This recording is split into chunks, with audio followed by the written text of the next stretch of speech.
I'm Jeep Momma, and I'm out here in my garage talking about the top 5 must-have fluids to take with you out on the trails. This is where I'm not really good at because the only liquids I take on the trail are for me.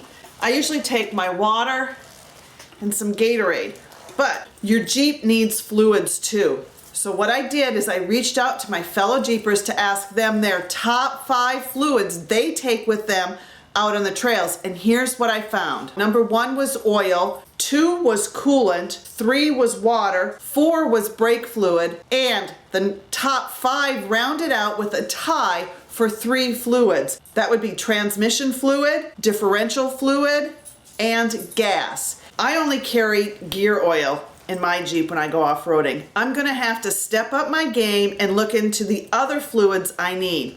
Now, if you don't know where to go or what to buy, I suggest getting an owner's manual. You can contact Jeep and get your own Jeep manual. Now, inside this manual is the recommended oils and fluids for your Jeep.